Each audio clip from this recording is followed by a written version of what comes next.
जय हिंद। मैं हूं करण दानवीर और आप देख रहे हैं मेरा यूट्यूब चैनल दानवीर सिंह। जैसा कि हम जानते हैं, इस समय सऊदी अरेबिया के क्राउन प्रिंस मोहम्मद बिन सलमान भारत में हैं और अभी हैदराबाद हाउस के अंदर एक बहुत बड़ी मीटिंग होके हटी है, जिसके अंदर मोहम्मद बिन सलमान और मोदी साहब के लेवल का एक तरीके से आप कह लें कि समिट हुआ है। बेसिकली स्ट्रेटेजिक जो कोऑपरेशन काउंसिल है उसका रिव्यू हुआ है और बहुत अहम चीज़ वहाँ से निकल के आई है। और वो बात ये है कि हमने बात करी है फ्यूचर के रिलेशनशिप को लेकर, डिफेंस को लेकर, इंफ्रास्ट्रक्चर को लेकर और इकोनॉमी के ऊपर।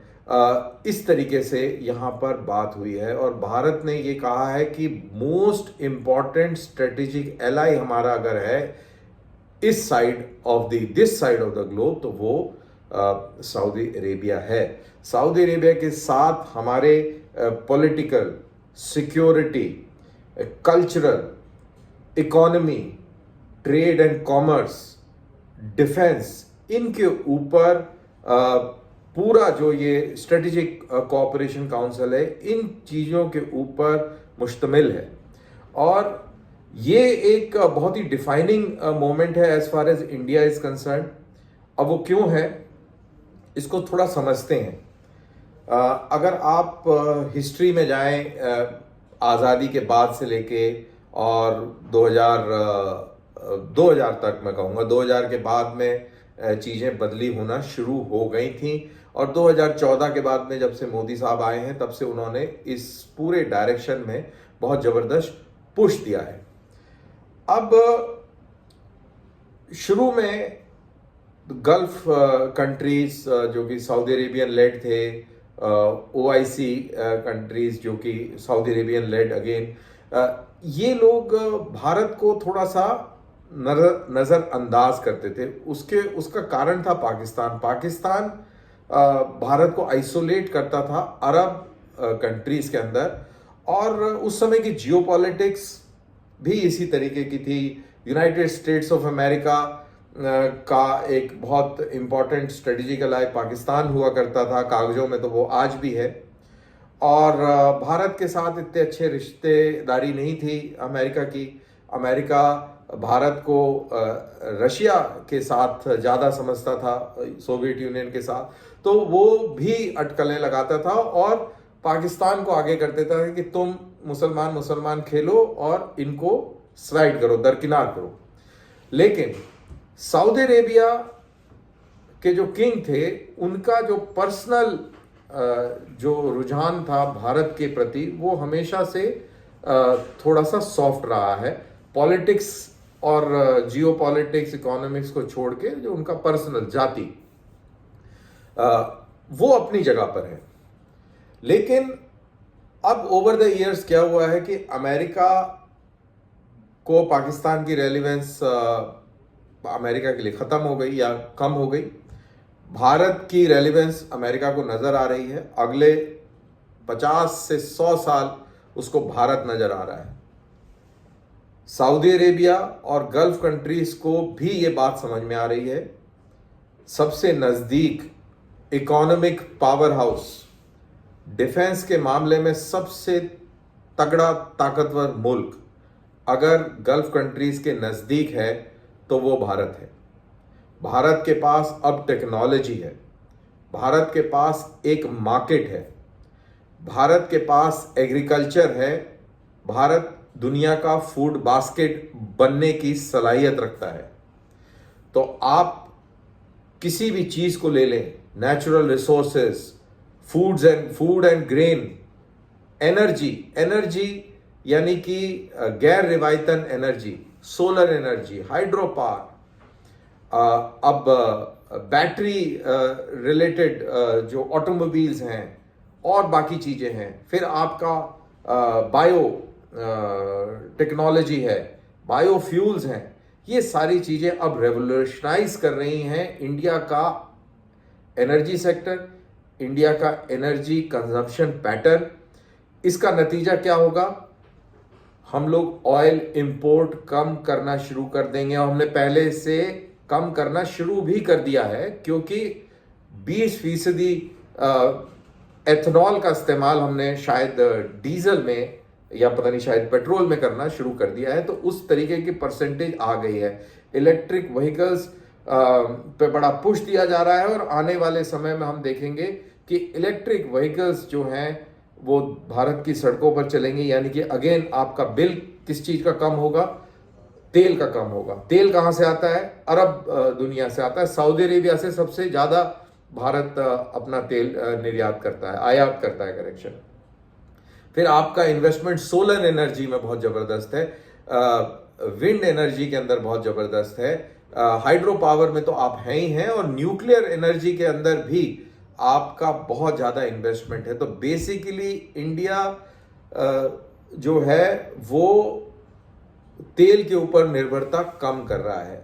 और ऐसा इंडिया नहीं, इंडिया के अलावा फिर और बहुत सारे मुल्क और दुनिया जो है अब इस रास्ते पर चल गई है। और ये अरब कंट्रीज को समझ में आ रहा है कि 50 साल से आगे उनकी जो रेलेवेंस है ऑयल वाली वो नहीं रहेगी। तो वो अब ओपन अप हो रहे हैं। मोहम्मद बिन सलमान ने कुछ ऐसी हदीसें हैं जिनको गैर इस्लामी करार करके और अपने मुल्क से, अपने मुल्क के करिकुलम से आउट कर दिया है। वो वहाब इस्लाम को रिप्रेजेंट करते हैं, लेकिन उसके अंदर वो तब्दीली ला रहे हैं।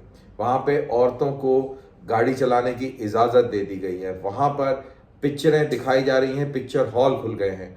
वहाँ पर अब वो धीरे धीरे ग्लोबलाइज हो रहे हैं। उनको समझ में आ रहा है कि बॉस, अगर आपने इस दुनिया में रहना है तो आप अपने आप को एक कमरे में बंद करके नहीं रह सकते। वो बात अलग थी कि जब आपके पास खूब सारा बेशुमार पैसा आ रहा था तो आप अपनी मन मर्जी कर रहे थे, लेकिन अब ऐसा नहीं है। आपको टूरिज्म भी डेवलप करना पड़ेगा, आपको कोऑपरेशन भी करनी पड़ेगी, आपको ट्रेड और कॉमर्स भी करना पड़ेगा, आपको लोगों को अपने मुल्क में बुलाना भी पड़ेगा, क्योंकि आपने कभी पढ़ाई लिखाई पर इन्वेस्टमेंट नहीं किया है। सिवाय आपने किताब पढ़ी है मज़हब की, उसके अलावा आपको कुछ मालूम नहीं है। तो आपको क्योंकि मालूम नहीं है तो इतने बड़े बड़े इंडस्ट्रियल जो कॉम्प्लेक्स हैं आपके, पेट्रो इंडस्ट्रियल कॉम्प्लेक्सेस, उनको चलाने के लिए आज भी विदेशों से ही एक्सपर्टीज़ है। आपके खुद के लोकल लोगों में तो वो काबिलियत ही नहीं है। तो वो आपको समझ में आ रहा है। और अब आप यूनिवर्सिटीज़ भी खोलना चाह रहे हैं, अब आप पढ़ाई लिखाई के ऊपर भी ध्यान देना चाह रहे हैं, क्योंकि आपको स्किल्ड एजुकेटेड वर्कफोर्स चाहिए होगी अगर आप दुनिया में compete करना चाहते हैं। तो ये तो सऊदी अरेबिया का चैलेंज है, और उनको पता है कि इंडिया एक बहुत बड़ा वर्कफोर्स सऊदी अरेबिया को देता है, और इंडिया के अंदर फॉरेन एक्सचेंज का रेमिटेंस भी सऊदी अरेबिया से बहुत ज़्यादा आता है। जो हमारी वर्कफोर्स है बहुत ज़बरदस्त रेमिटेंस डॉलर्स के रूप में हमें भेजती है, तो वो भी हमारी इकोनॉमी के लिए बहुत ज़बरदस्त है। अब सऊदी अरेबिया की अगर बात करें तो सऊदी अरेबिया, यूएई और ओमान के साथ हमारे डिफेंस के ताल्लुकात इम्प्रूव हो रहे हैं। हमारे बायलैटरल एक्सरसाइजेज हुई हैं। ओमान के साथ नेवी की एक्सरसाइजेज हैं। कतर के साथ हम नेवल फील्ड में हम करना चाह रहे हैं। कुवैत के साथ में हम डिफेंस कोऑपरेशन करना चाह रहे हैं। सऊदी अरेबिया के साथ में हम मल्टी बैरल रॉकेट लॉन्चर्स के ऊपर उनकी जो सऊदी मिलिट्री इंडस्ट्री है उसके साथ में हमारी बातचीत चल रही है। वहीं यूएई के साथ में हम ड्रोन्स और गाइडेड मिसाइल सिस्टम्स के ऊपर हमारी बातचीत चल रही है।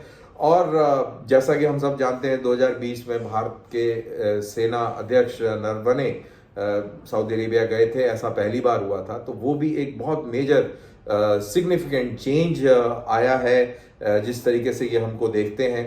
और इतना ही नहीं, सऊदी अरेबिया के साथ मई 20 और मई 25 तक एक बहुत अहम अल मोहम्मद अल हिंद एक नेवल एक्सरसाइज चली, और उसके माध्यम से सऊदी अरेबिया कहता है कि हम अरेबियन सी के अंदर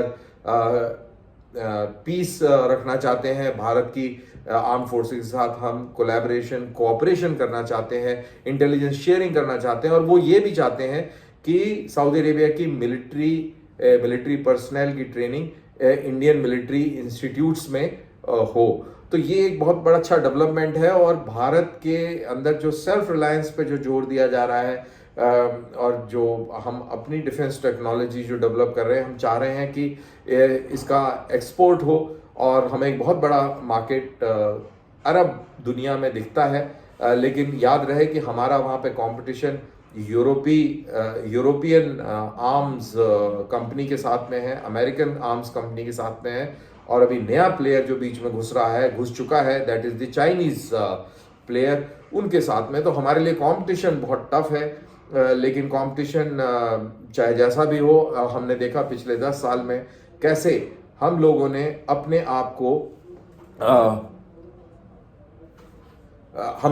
आप को किस तरीके से ये चैलेंज को एक्सेप्ट करके, और हमने अपने कदम इस पूरे सेक्टर में बढ़ाने शुरू कर दिए हैं। और हम बहुत बड़ी तादाद में हथियारों का एक्सपोर्ट भी करते हैं। अब इन सारे डेवलपमेंट्स को मद्देनजर रखते हुए पाकिस्तान के ऊपर भी हमारा फोकस होना चाहिए, क्योंकि पाकिस्तान हमारा नेबर है। अब अच्छा है बुरा है वो अपनी जगह पर है, लेकिन the fact of the matter is कि पाकिस्तान हमारा नेबर है।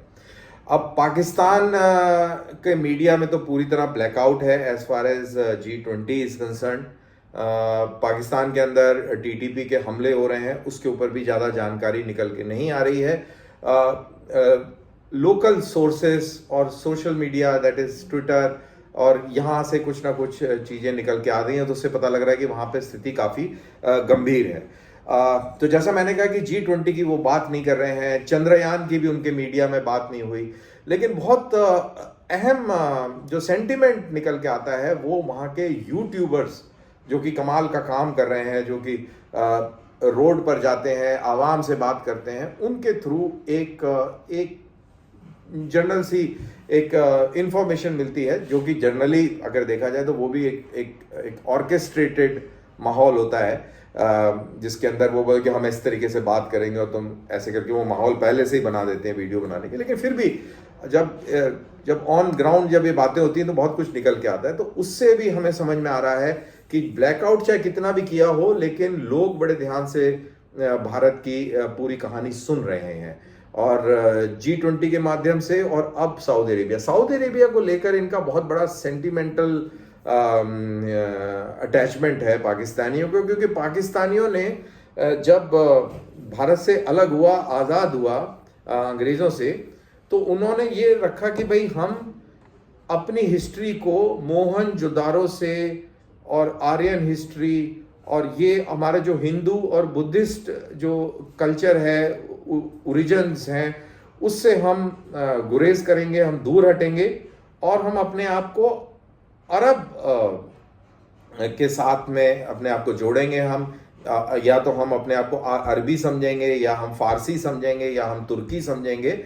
हम अपने आप को इंडियंस के साथ एसोसिएट नहीं करेंगे। और मोहम्मद बिन कासिम से पाकिस्तान की हिस्ट्री शुरू होती है, और वो अपने आप को बेसिकली अरबी मानते हैं। अगर उनकी विचारों की साइकोलॉजी इस तरीके से पिछले 70 साल में बना दी गई है। दिल में उनको सब असलियत पता है कि हम पहले हिंदू थे, या हम पहले सिख थे, या हम पहले बौद्ध थे, लेकिन वो पब्लिकली बोलना नहीं चाहते, उनको बड़ी शर्म आती है इस चीज़ से।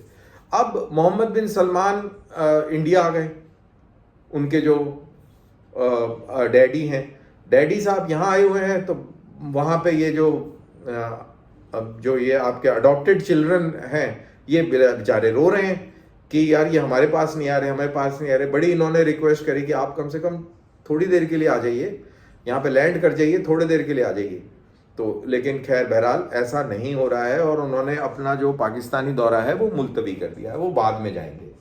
तो पाकिस्तान के अंदर एक तो ये बहुत इमोशनल इशू बन गया है। दूसरा वो उनको ये है कि भाई पाकिस्तान ने हमेशा ये रखा कि हम इंडिया को प्रोग्रेस नहीं करने देंगे। हम इंडिया की कोई भी कनेक्टिविटी, चाहे मिडिल ईस्ट से हो, चाहे सेंट्रल एशिया से हो, चाहे यूरोप से हो, जमीनी रास्ता पाकिस्तान से होकर निकलता है, और हम ये रास्ता इंडिया को नहीं देंगे। जैसे गाँव में अक्सर होता है कि यार आप अपना घर बना रहे हैं, आपको थोड़ा सा रास्ता चाहिए, अगले की ज़मीन है, तो वो आपके साथ में अकड़ा हुआ है तो वो आपको ज़मीन नहीं देगा, और ज़मीन देगा तो बहुत बड़े महंगे दामों पे देगा, या आपसे देगा ही नहीं कि आप चाहे कुछ भी कर लो, आपको ये रास्ता नहीं निकलने देंगे जिससे कि आप ये जो पीछे वाला प्लॉट है इस पर आप अपना घर ना बना पाए।